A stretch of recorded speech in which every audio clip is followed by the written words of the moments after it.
I'm an uncle who deeply cares about his nephews, and for the past year I've been building something to try and solve the children's brain rot epidemic. And today we're giving our most in-depth look into KidNet yet, with new features and content that I've been extremely excited to share. But before we get into that, I want to give you a little background.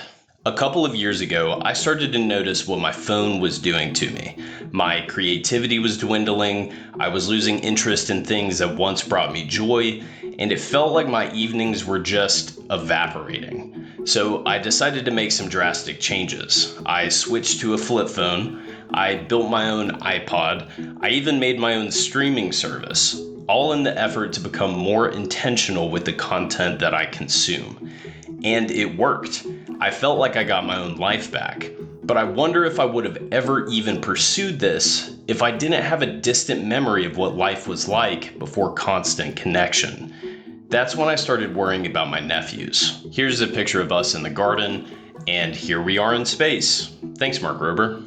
This world of algorithms and conveyor belts of content was slowly rolled out to me. But for my nephews, they were just thrown into the fire. They're not going to have memories of a different time to gently pull them back like I did. Like so many other kids, they're being shaped by big tech algorithms rather than by self-discovery.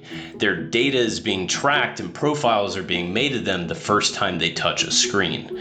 They're always finger links away from content and strangers that they should never be exposed to. Current solutions are cumbersome, and parents feel like they got signed up for a full-time job playing whack-a-mole just to keep their kids safe online. The problem isn't that parental control apps need to be better. The problem is that the internet was never designed for kids in the first place. So I set out to create a mini internet just for kids. It's called KidNet, and I think it's going to revolutionize the way that they engage with technology. After my first prototype went viral, so many amazing people started reaching out to see how they could get involved. And with their help, KidNet is shaping up to be more than I could have ever dreamed. I truly believe that we've created the greatest kids tech product in the world. KidNet is a fully offline device with an expansive, curated, kid-friendly world inside. To use it, just plug it into an outlet and connect to it wirelessly with the devices that you already own. Once a kid is connected to KidNet, they no longer have access to the big internet, and only users that you've approved who are within proximity of the device can connect, meaning no strangers. We designed KidNet around how kids actually engage with the world. Kids love to explore new things, learn about new topics, play games, and of course, express themselves by creating something new. These are the 4 pillars that KidNet stands on: explore, learn, play, and create. Everything I show you today is included with your purchase of a KidNet. There are no mandatory subscriptions, and we don't monetize your kids' attention with ads or data harvesting. With that being said, let's go ahead and dive into Explore. We designed Explore to stimulate kids' curiosity and give them unique experiences that they don't normally get on the internet, like our submarine that they can pilot down into the ocean to photograph and study fish at their actual depths, giving kids something more tangible than just a video. And brave explorers can go all the way down to the sea floor to study otherworldly life. But this is just one exhibit in a museum filled with activities all about the ocean. There's paintings of sea life, a hands-on ecosystem simulation, a library of sounds from the sea, and so much more. And this is just one of the museums. Is your kid really into dinosaurs and fossils? We got it covered. Are they a blossoming future biologist? They can learn about any animal they can think of, and plenty that they don't already know about too. Or maybe they're an entomologist and want to learn all about a certain bug. They can spin around real photogrammetry scans or check out what it's like to see through their eyes. And because many bugs and animals have predictable migration patterns, we can show real-time estimations of where they're at on the globe, all without the internet. Which leads me to the next big part of Explore, the globe. KidNet has a fully functional globe of the world with an immense amount of detail. Kids can take quizzes about continents, countries, and states, or search up a place that they're interested in. And if they're feeling extra adventurous, they They can even click here to take them to the planetarium, where they can view a real-time view of space from that specific place on Earth. It's the same concept as the animal migrations. Humans have already done the math. All KidNet needs is the date and time, which it gets from their device. This is actually how the sky looked in Mexico City at the exact time that I recorded this video. Kids can study the planets, their movements, and the stars beyond them. This is just a taste of what we have in Explore. Now let's get studious and move on to learn. The first thing I'd like to show you is the library. It currently hosts over 600 books for young readers and older readers sourced from the public domain and charitable organizations like Storyweaver. We also have books from NASA, NOAA, and the National Park Service. But maybe your kid wants to research something a little more specific.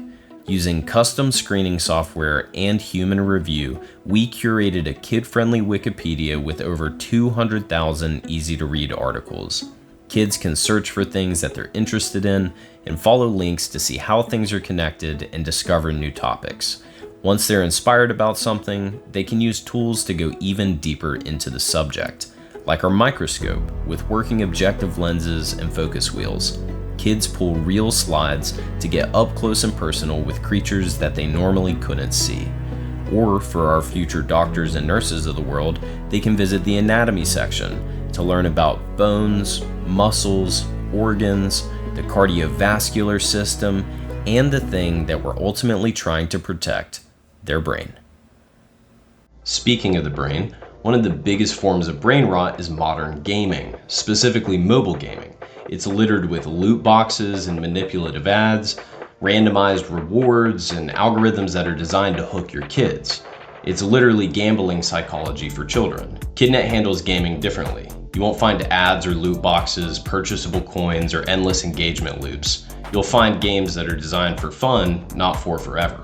Play is divided into 4 main sections: Player 1, Grab Bag, Brain Benders, and Rewind Arcade.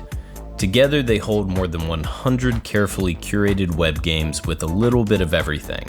There's platformers and puzzles, games that test motor skills and reaction time, high score challenges, and plenty of unique creative experiences that are just plain fun. We wanted Play to feel reminiscent of the old Flash game websites that many of us grew up with. We didn't want it to feel just like another modern game storefront. Many of the games we included come from amazing open source creators who generously made their work available for others to build on. Sometimes we have something very specific in mind, but can't find anything that fits. It was very apparent that we had to have a dress-up game, so like many other things in KidNet, we made it ourselves. It's called All Dolled Up, and it's extremely reminiscent of those early 2000s web dress-up games.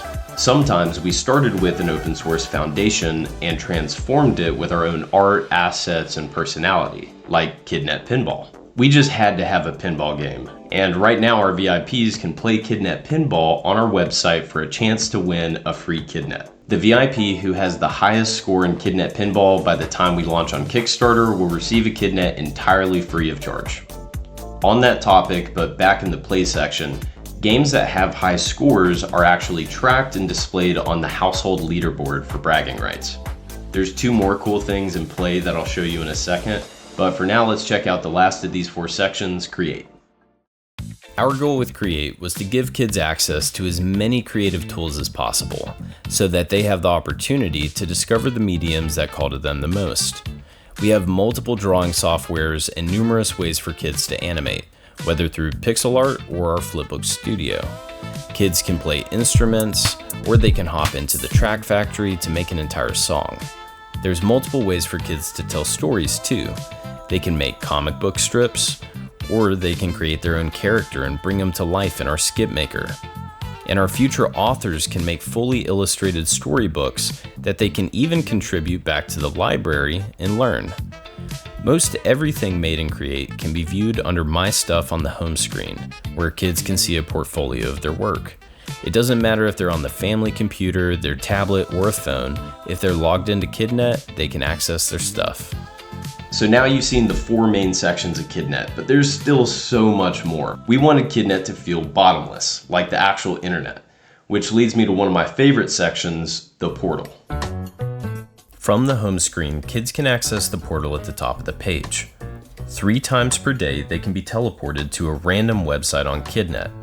This time, the portal took us to a website all about unique robots. But it could have also taken us to a creative site where kids can splatter paint a canvas.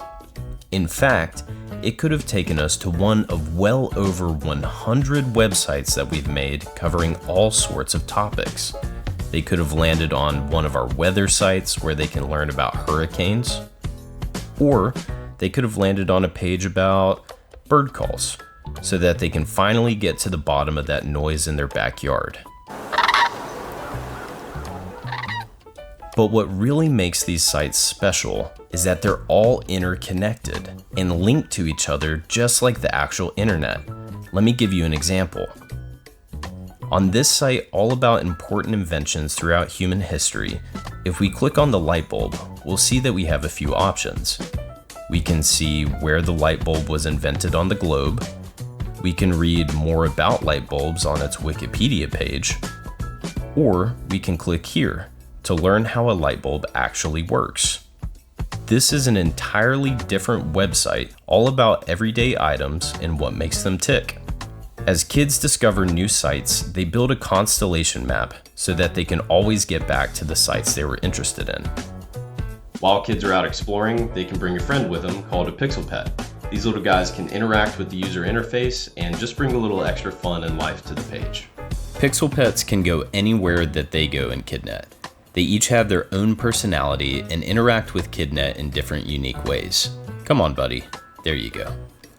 Pixel pets are hidden throughout KidNet and are used to encourage kids to explore. For instance, if your kid finds the website about caves and scrolls all the way to the bottom, they can find the bat pixel pet. Now they can bring the bat along anytime they want. But pixel pets aren't the only thing they can find.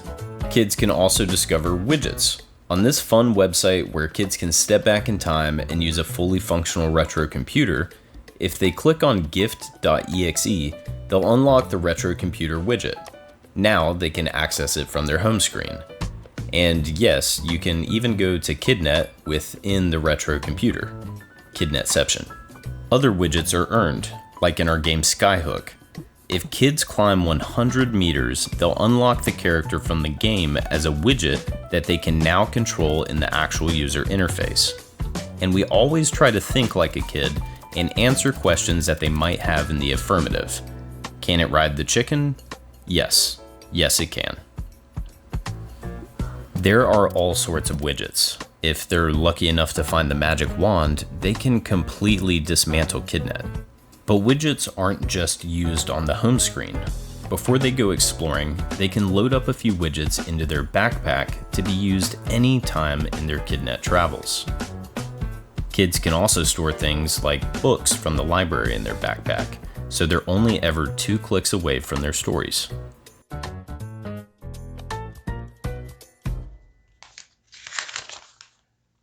Oh, I almost forgot.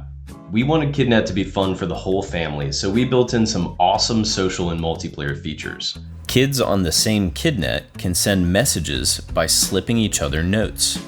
They can instantly reply back to one another by either typing a message or doodling something. If they want to send a brand new message, they can use the top secret note passing widget, where they can start a new conversation with any other account on their KidNet. We've also made our own local social media called The Buzz, where they can make posts and comment to one another on one continuous timeline. It's more like a shared journal than typical social media. There's nothing addictive about it, it's just a simple way to engage with friends and family. We also added a multiplayer section where kids can play games together across devices on their KidNet. But remember, KidNet is entirely local, it's not connected to the internet, so the only people that can use these tools are people in your household.